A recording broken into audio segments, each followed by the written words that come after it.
Fitness. Today I'm going to be breaking down the single arm overhead squat. Alright guys, so key points of performance. This exercise requires a ton of mobility, and that's what you're working on. So you got to have a lot of ankle mobility, a lot of thoracic extension.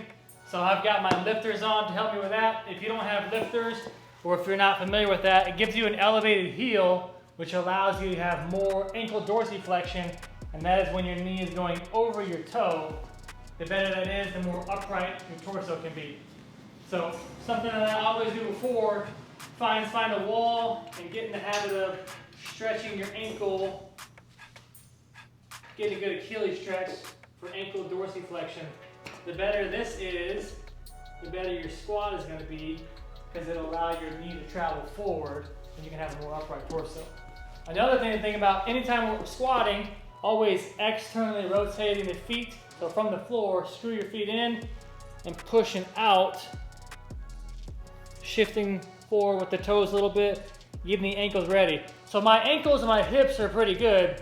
I really struggle, and you potentially struggle too, with the overhead part. Because when I get down here, I can be pretty upright, but as soon as I add the weight, boom, I want to buckle forward. It's so challenging to get into this position and go overhead where the bell is in line with your torso, unless you have massive, good thoracic extension.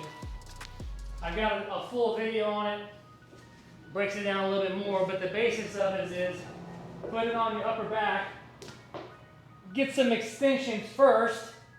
The better you can extend your spine, the better it's going to be when you go overhead with the barbell, with the kettlebell, with anything. You can roll it here.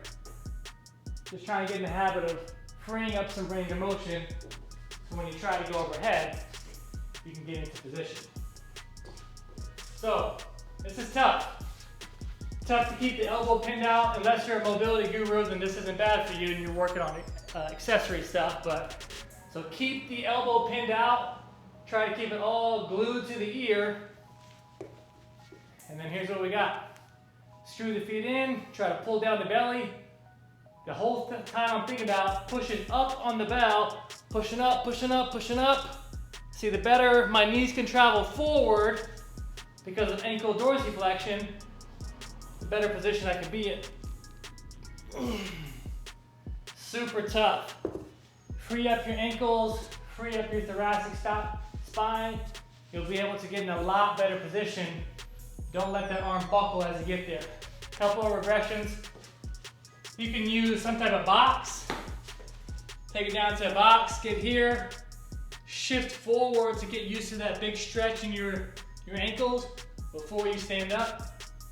Control down, trying to get that sucker back.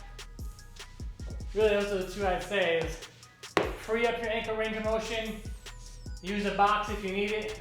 One last thing, talked about a little bit.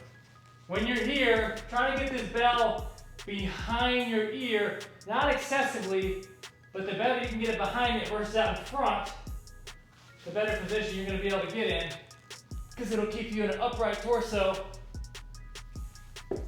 I can feel mine still falling forward, but that's the single arm overhead squat. Free up your thoracic extension, get better ankle mobility. If you do that, you're going to be a guru, and you'll move better in everything else you do. Get after it.